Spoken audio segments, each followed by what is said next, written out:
history in the making, healing to be awakened. Yeah, you are the star of your story at Let's Talk and Grow with Ms Roshumba. You know, my son is born on a Wednesday.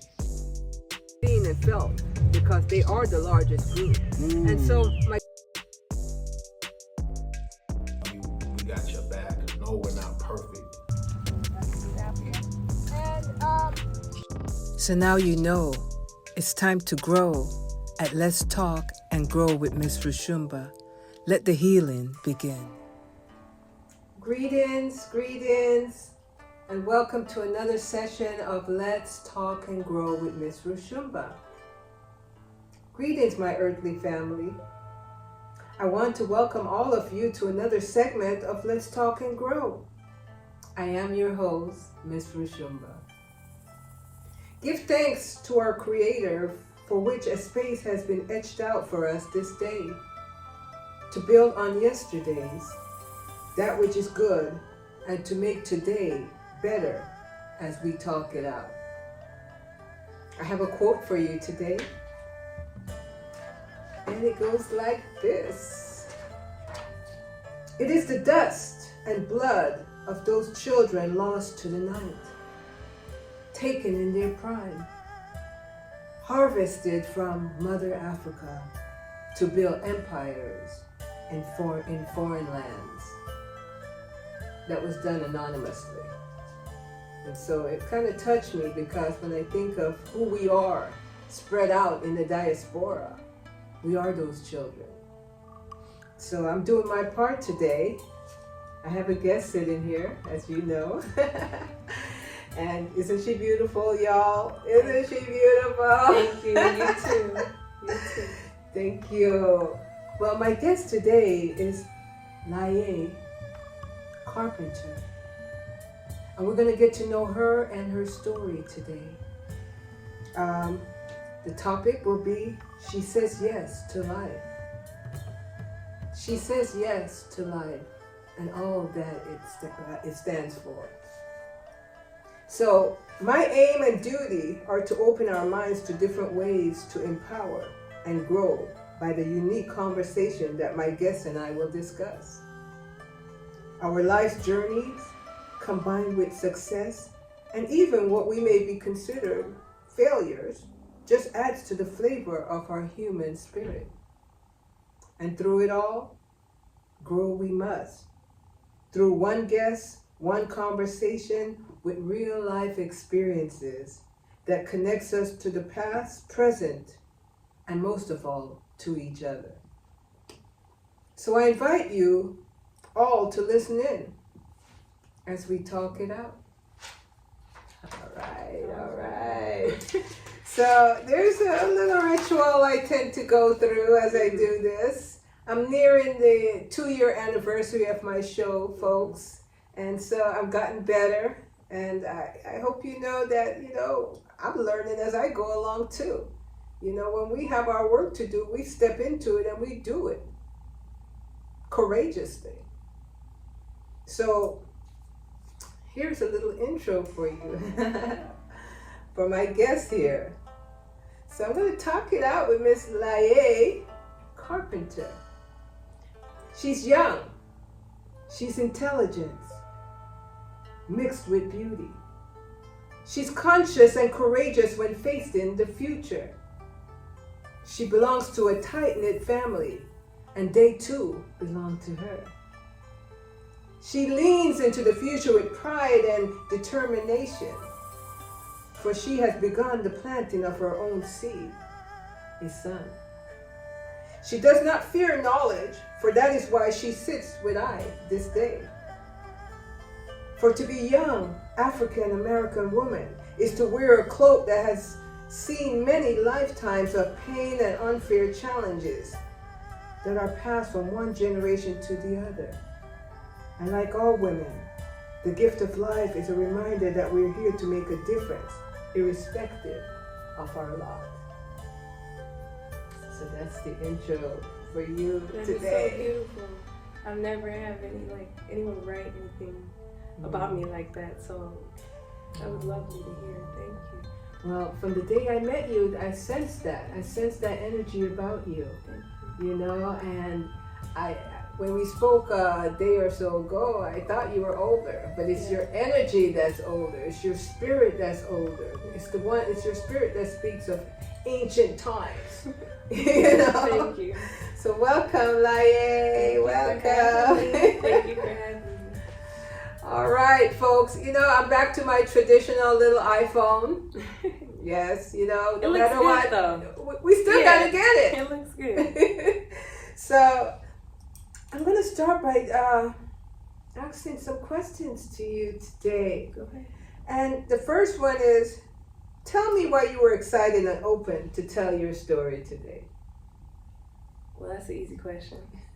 I know for a fact that I was excited to tell you my story because similar when I met you, I just felt you.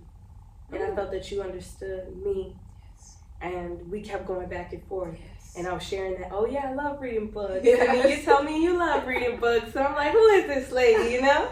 And so when you told me that you have a podcast where you speak with people and you go deep with them, I've been meaning to sit in front of an audience through a camera or, you know, going live like we spoke about, just to talk to them, tell them about me, you know, so they can get more personal with me. So when you called my phone, I was like, without a doubt I would do it. Without a doubt, because I've been, you know, leaving it on the back burner, but I needed to get done, so. Courageous. Yeah.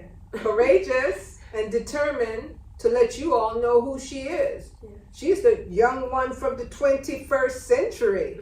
The 20th century is now history. This is the 21st century sitting in front of me.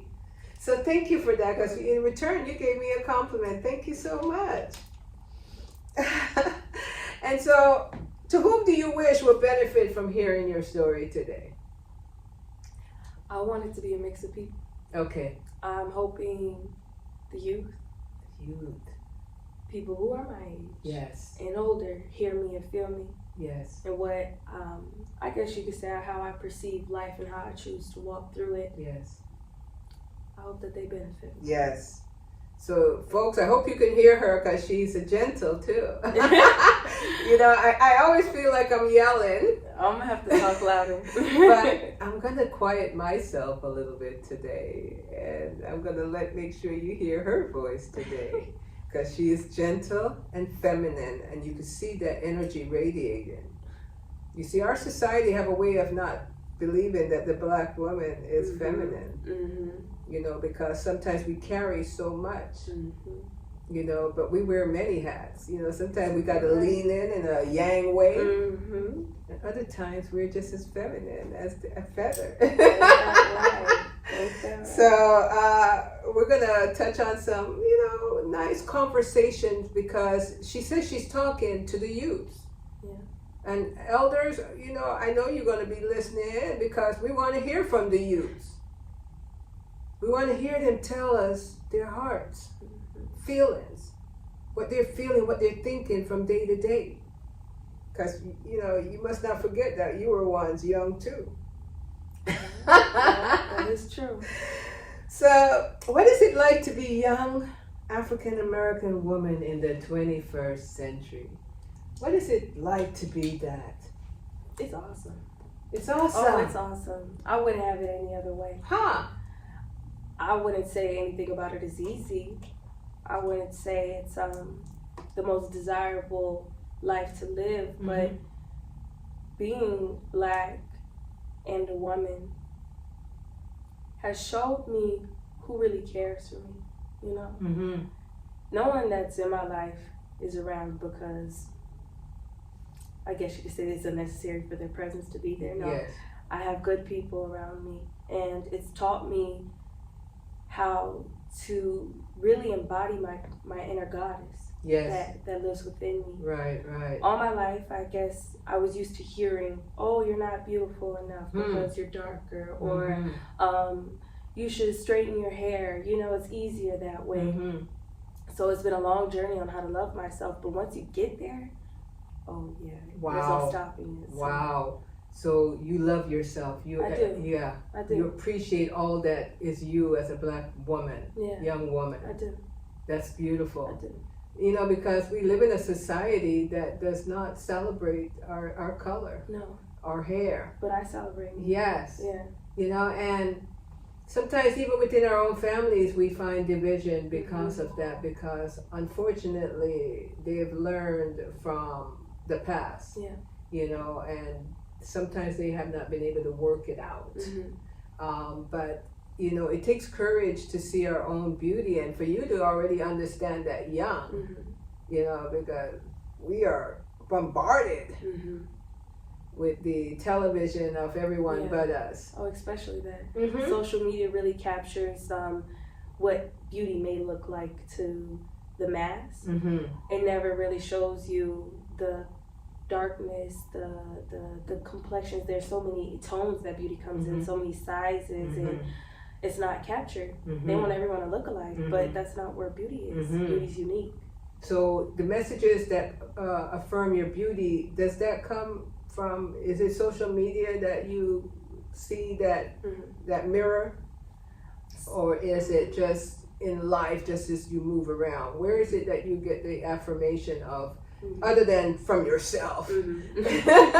There was a period where I felt like social media had a significance to tell me, oh, how many likes you get, that's how many people think you're gorgeous, you know? But I realized that's not true. It's when... You hear that, young people? No, it's not true. It isn't. True.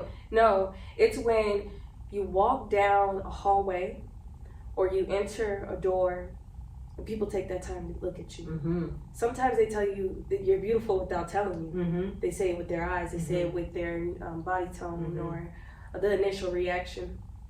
And that's where I get most of my affirmation from. Okay. Yeah.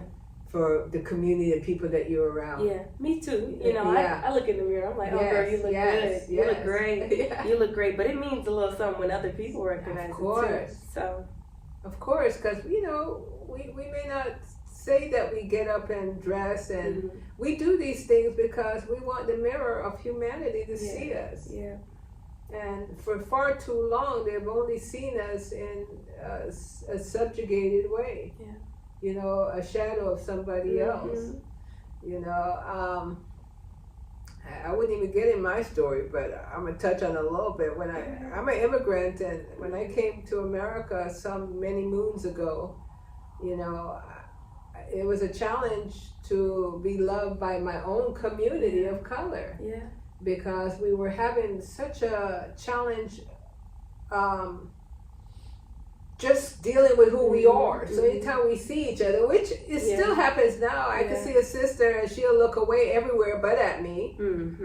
Like, why? You know? Smile, say hey. Yeah. I'm all about that. As you see, when I go to the marketplace, I'm like, hey, how you doing? What's going on? And I pay my respect because it means a lot when you just remind somebody about something of themselves. Like their beautiful smile, their big eyes.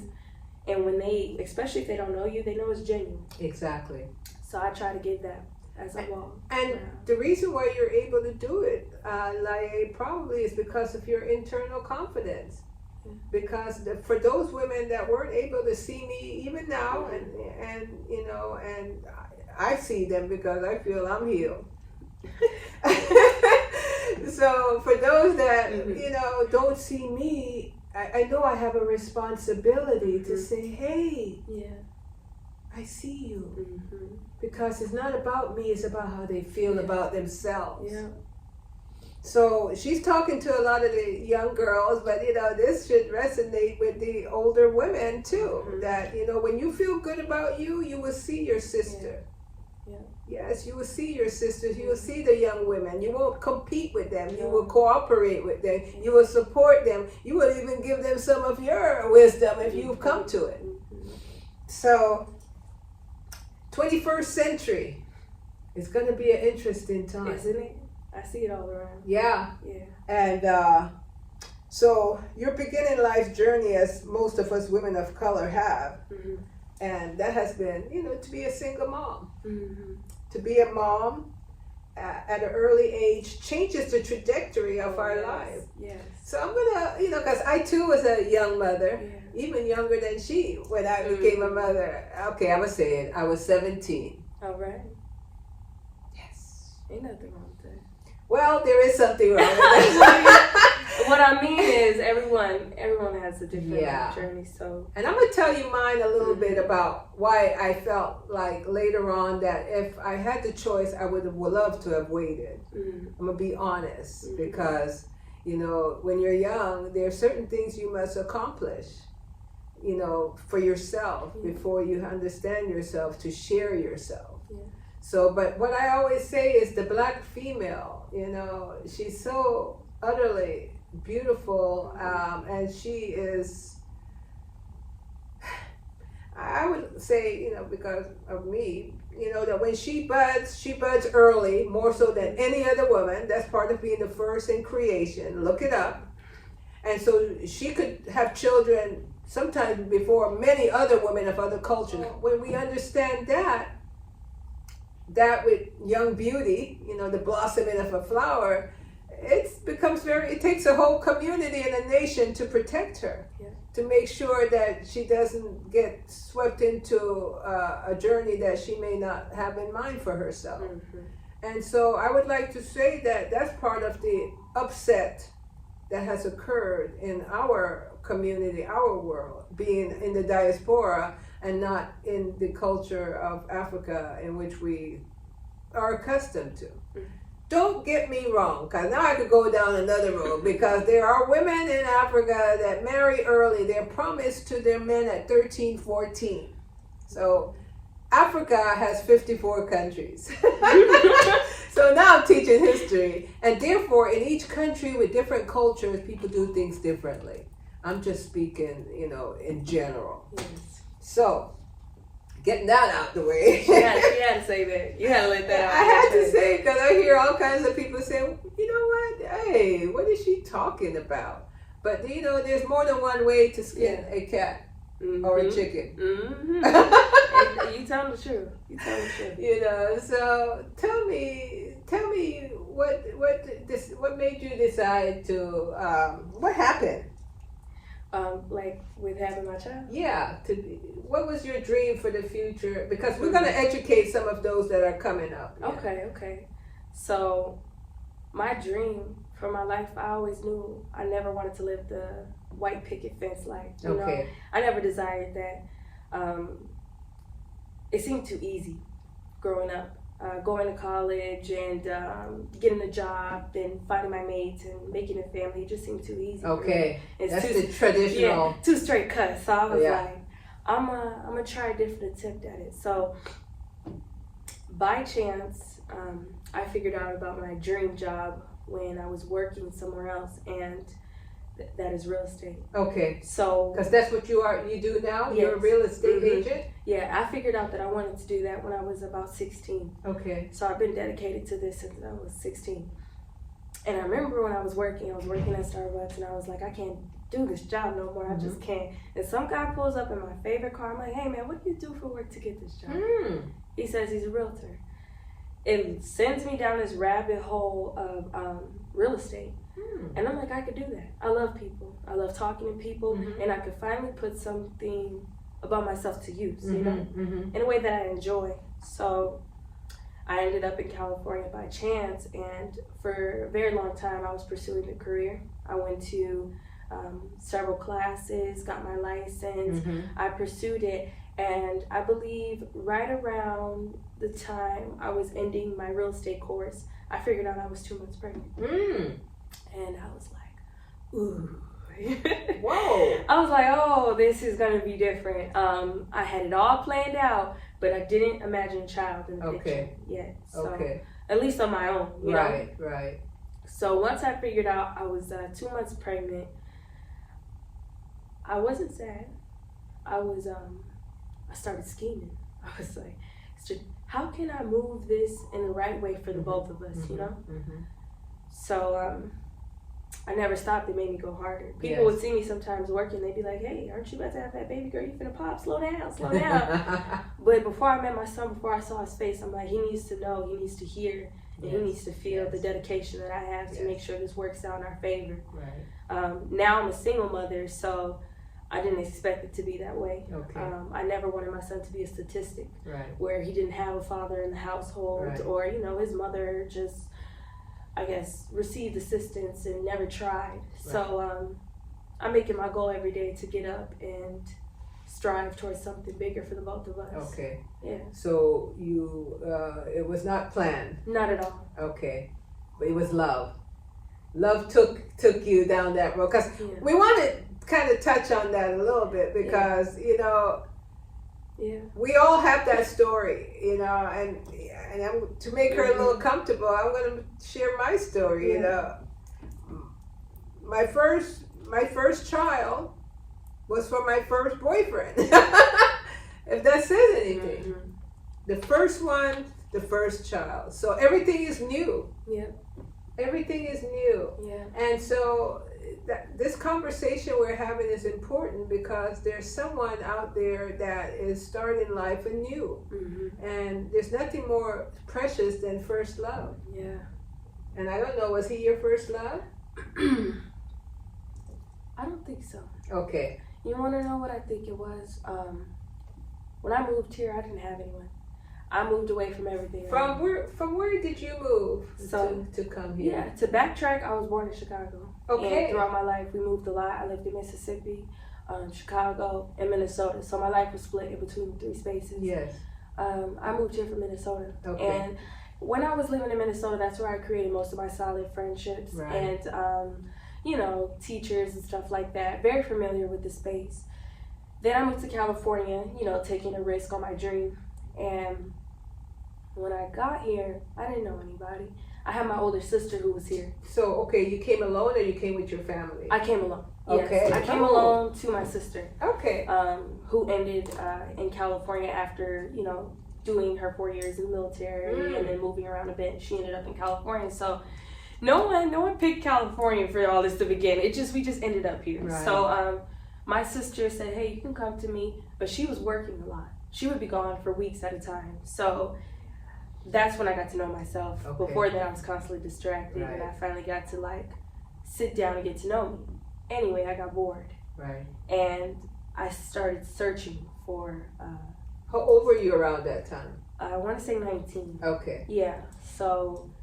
Finished high school back. Yes, I graduated in 2021. So now everybody's gonna know my age. No one ever knows. But I'm young. I'm 21. And she is a 21st century young woman. Yes. I told you that. So okay. Yeah. Some people are like, "How old are you? You got a baby face, but you don't talk like it." So, 19. I was out here by myself, working and striving towards a career, but I missed my friends. I missed my family, and I did miss that partnership with that TLC, you know? Yes. So I ended up looking for it, and I found it. Yes. And we got to know each other. We hit it off real nice. In your child's father. Yes, Okay. yes. And we hit it off really nice. We had a lot of things in common. The conversation was so good. And we rushed into things as young people do. And throughout that, we created our son. Yes. Yeah. Yeah. I had love for him. Yeah. I don't know if that's what true love feels like, though. Yeah. So. Well, you know, was he your first love like that? Well, he's the first man I had a baby with, so it was a lot of things. Yeah. And love was a part of it. Yeah. You know, I must say, I will never curse love, you know, even if it doesn't go in the visionary way I want it to go, because when it happens, it's unbelievably beautiful, unbelievably beautiful, you know, and so we will not blame love. No. Sometimes it's just that everything has its season, and in those seasons are the lessons. And it's uncomfortable, but it's like, you know, it's like how we would teach our child, don't touch the fire, by putting their hands sometimes close over it so they can feel the heat, but don't touch the fire. Exactly. But maybe these are all towards your growing, you know, and I would say that's the You case. still got to dig a little deeper. Everything is a lesson towards growing, you know, and I would never say no child is a mistake. No, not at all. And I want to touch on that. I love my son with all Yes. my heart, and I know he has love for his Yes. child too. Yes. He just needs, we got to work on some Yes. things. These are the lesson years. I think we could have fell in love. We could have fell in deep love. We both have our own growing to do, Yeah. and in that growing, that means he might find someone else he loves. That means I might find someone else I love. Yeah. Well, we love on each other. And we're going to hover a little bit around the Yeah. word love and finding it. Yeah. And, you see, because I'm an elder, I'm going to pull my elder card, everyone. Do it. Because, you see, what I've come to realize about love, first of all, Mhm. it was not lost, Yeah. because we're love. Mhm. Made in love. Yours, Mhm. you made is love that he came forward in. But I also come to realize that if we utilize a system to define what love should be, Mhm. especially when it comes to we Mhm. of African descent, Yeah. then we will always come up short. Yeah. You see, what I've understand is the love that we must have for each other is one that we must create from a authenticity Mhm. and a true understanding of our journey. Yeah. When I think about the quote that I shared about the dust, being taken out of Africa and our dust being sprinkled into different Mhm. foreign lands. In that foreign land situation, we have to find ways to create the love for each other. Mhm. Because it's like you started off by saying, I didn't want that picket fence and the traditional what they say life should be, Mhm. But one thing that is consistent is the fact that we bring forth life every generation. Mhm. But the way the black man and the black woman must see themselves, that in itself, that dance, Mhm. of procreating, of trying to stay through it all with all the distraction, that is love. Mhm. Mhm. That becomes love. Because if we get to a bump in the road Yeah. and a hiccup that throws us back and we say, oh, it's over, Yeah.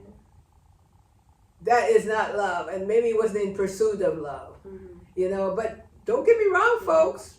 We must draw the line because there's some people out there that you would want to run far from once you really understand who they are. Yeah.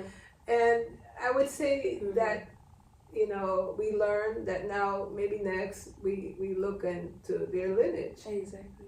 And so, Taking some time to get to know one another. get to know each I other. think that's where we didn't do that. We Yeah. didn't take that time to really get to know each other. We could have been great friends, great partners, but we never allowed the space for us to know. And before baby came. Mm. Okay. So, and when you think about that, you're also looking at, that's why you're young. You have a lifetime. You see what people don't understand, and again, that's what being old is all about, older. There are people that have been together 40, 50 years in a marriage. Mm-hmm. And if you were to ask them, has it been, what was it that, made you stay that long? Did you have rough times? Yes, Mhm. you're going to have some seriously rough time, but that's how you prove it. Mm-hmm. It's like when you have a job and you're learning, as a real estate agent, you probably get a lot of no's and, you Of get course. close and things like, Yeah. but you don't give up, you lean in. So if our partners are willing to go the distance through those hard times, through those rough times, then in the end, that's what true love represents. Yeah. You see, when I think about, we are here as an African people in the 21st century. Think about the journey of the ones that were captured Mm-hmm. and put in those dungeons, awaiting their travel across the Atlantic Sea. Mm-hmm. You see, they didn't give up, even though a lot of the women were raped Mm-hmm. by the same oppressors that, was enjoying themselves while they're waiting for the ships to come in. They didn't give up. And then they were shoved to the bottom of those ships, strapped with other people, men and sick people. They didn't give up. Mm-hmm. And until when they got to the coast, of America and the Caribbean and South America, they didn't give up. So we aren't a people that ever give up, and somehow there was opportunity to procreate as to why we're here now. I do feel like I hear what you're saying. Yeah. I also have to say that sometimes in order to better yourself, you have to allow yourself to give in and give yourself the space to heal. Yes. You know, our relationship was different. Yes. It wasn't easy. Yes. And especially while you're carrying a child, you want peace. What you feel, your baby feels. I had to make sure that I had only love and knowledge to give. And I needed to create that space. Yes. And as I tell you, what I'm telling you is not to say anything about your choices. Of course. Yeah, because you are so correct. Yeah. Because sometimes we don't see who they really are until baby comes to the mix. Yeah, it's like, ooh, what the? Hold on. And most people, they stick it out and they stay, but then they're carrying so much hate and anger around them that this reflects on the child. Yes. I felt like there was a lot of heat, and the fire needed to dim down. So this is my space. This is my healing. And who knows? Maybe 10 years down the line we'll be right back at it or not. But that's life. Life has to go on in order for me to see that. And that's part of your maturity is to recognize what will work and what will not work. You know, so I totally respect what you're saying. Now I'm catching it sooner though. Yeah. And well, this is the way the story was supposed to go. I agree. I agree. You know, and so I just wanted to throw a little different nuances in it for some women out there that their situation says, you know what, maybe I did push him a little too much. Yeah. You know, maybe I didn't say certain things. It's, you know, so I'm promoting the family because this system is promoting the division of the family. Yes, that's true. You see, because you're stepping into life's mirage at a unique time in our world, AI, experimental inventions, as you know, how do you think it would affect you and your generation?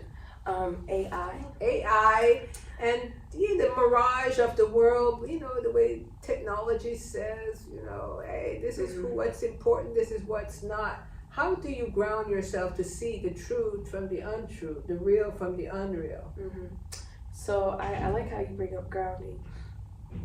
I've been taking a lot of time to soak up the sun and sit outside and meditate and really sit in silence because life is busy. And it only gets busier when all this new technology comes around. You got cars driving for you now, you know, and you could go and tell AI, hey, create this image, and they can do it. It's very interesting. I have a hard time growing with it because, as you may feel, I'm an old soul. I don't think we need any of that. We just need each other in order to make this world go round. But I know that's not my reality at the moment. So in order to continue on this journey to strive towards greatness, I have to give in. And I have to learn it and work with it. I know they say like, oh, AI might be taking some of our jobs, and although that may be true, people have something that AI don't. And that's the spirit, and that's the soul. So yeah, they may try to do the job, but there's always going to be a hiccup and something that can't be fixed unless we step in. So I'm never too concerned about it taking up what I got going on. Just seeing how I could benefit from it, that's all. Like, I love your answer because, you know, when you think about it, AI was created by I and I. Yeah, exactly. The real I. So it will reach that hiccup and, you know, things won't go quite right. And they're going to be like, we should have just left it the way it was. Exactly. So, and that's my outlook on it. Yes. And so you say you spend a little time enjoying the sun, soaking up the sun. And how about nature? Do you get to go out? Are you a nature person? I do. So I would love to do more hiking and going on road trips. But nature, me and nature, I love it. I have a very passionate love for it. Yes. It was actually after I had my son that I really started getting at it more, because I was dealing with postpartum, and I felt like there was just too much going on. There was the madness with my child's father, work, and being tired and drained. So one day I turned off the TV, I turned off the music, and I took my son out, and we laid in the sun. Wow. And we had a hammock in the backyard, and we fell asleep on it, and I felt peace. Yes. I felt peace, and I needed that. Yes. So I go on road trips. I like taking my friends and picking them up. They call me a little sporadic because I'll call you one night, like, hey, what you doing tomorrow morning? Let's go to there. Let's go this. Let's go do that. But I think that's exciting. That's life. You know, rolling down your windows, letting the air breeze, watching the sunset, and you driving. It's beautiful. You can't go wrong with that. Not because that's the only thing that really is real. It is. Yeah, that's the closest thing I feel like I get to real. Yeah, that is what is real. Everything else is synthetic that we create. Yeah, exactly. The jobs, the buildings, the cars, the hierarchies. None of that. I tell my friends, you know, all this stuff isn't supposed to be here. I said, strip it all away. What would you do? Who would you be? Right. And once you find that, you'll be okay. Yeah. You'll be okay. Yeah, I love that. You know, and I'm a lover of the sun too. You know, when I was a young woman, I have to contrast here, folks. And not even then, even now, I shouldn't even say when. Okay, when I ran from the sun because they told me that I would get too dark. Too dark, And dark wasn't beautiful on me. Yeah. You know, you don't want to get darker. So I didn't spend as much time in the sun then, although I came from a tropical environment. Yeah. Then it was good.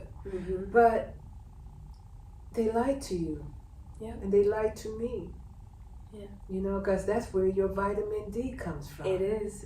That's where you look like you've just been on vacation when you were just in your backyard. That's when you get that healthy glow. Yes. So I don't run from the sun. I run to it. Exactly. I'm looking forward to spring because I'm going to go out there and flip it and flip it and make sure it's even. And turn it. Yeah, I know you are. And you know, you feel good. Yeah, you do. And your skin feels better. And you feel relaxed, like you're relieved. Yes. And I think everyone should take the opportunity to just enjoy it. Exactly. Because I too, growing up, they would tell me, you're going to get darker. You know, they already made my skin feel so unpure and ugly that I wanted nothing to do with the sun. I wouldn't even wear colors that would attract me to the sun. I think black is one of them. Right. And now look at me. I'm in black. I don't care. Yeah. Like, you can get me. So they were lying to us because they knew that we were naturally beautiful and, you know, come on. You know, Yes. And then while you're in nature to look at the trees and understand the relationship to the trees to we. Yeah. The squirrel, you know, I always throw a little nuts for the squirrel, and they know I feed them, so they come close, you know, just to be in nature because we're people of the sun. Yeah, we are. You know, Africa. Yes. And so, although we've been away from it from a long time, our energy, our spirit is still yearning it. So your son loves it out in the sun. Oh yes, he's a nature boy too. I like to just let him get messy, be in the grass, and soak it up the sun. He loves it. Well, we already are in accord with that. Yeah. You know, spring is next. I'm so excited. So what are some of the unfair life experiences that have surprised you and set you into a defense mode? The unfairness of this life Firstly, I feel I was made to love. And when I realized that a lot of people didn't love me because of the way I looked or what I come from, it made me a little upset. It made me sad because it's like I felt, you know, growing up, my friends had friends. I had Latina friends, white friends, Asian friends. They would always get the guys, you know, and I never did. And I felt like that part, let's set up a defense too. It's like when people did want to love on me, I'm like, you don't really like me, do you? I might be the second choice or something like that. And it really, it set me into a defense mode for a while.